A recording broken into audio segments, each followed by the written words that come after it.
کل یہی مین ملتان روڈ تھا، یتیم خانہ چوک پہ ہم بیٹھ کے اپنے ساتھیوں کے لاشیں اٹھا رہے تھے جنہوں نے حضور کی عزت اور ناموس پر پہرا دیا.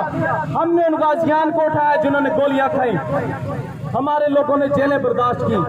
قائد ملت اسلامیہ امیر محترم علامہ سعد حسین رضوی جبل استقامت آپ کو 8 ماہ کی طویل اسیری برداشت کرنی پڑی.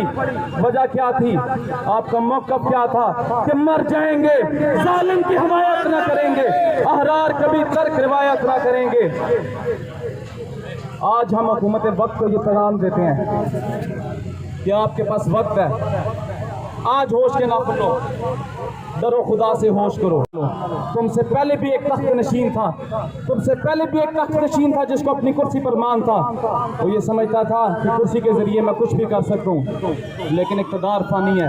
وہ کرسی اقتدار پہ بیٹھ کر قوم کو یہ پیغام دیتا رہا ہماری ٹانگیں کانپ رہی ہیں، اگر ہم نے فرانس کے خلاف کوئی احتجاج کیا، کوئی ایکشن کیا تو ہماری معیشت تباہ و برباد ہو جائے گی. اور بدبخت انسان، آج پاکستان کی معیشت تباہ و برباد ہے.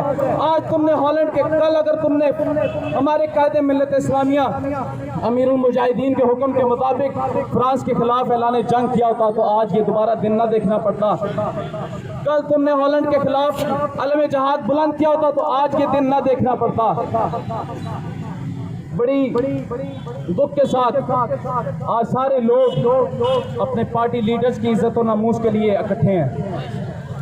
کوئی اپنے لیڈر کی عزت کے لیے نکل رہا ہے، کوئی اپنی لیڈر کی کرسی بچانے کے لیے نکل رہا ہے. اسمبلیوں میں بھی دیکھ لیا کہ ایک دوسرے کو کتوں کی طرح لڑ رہے ہیں.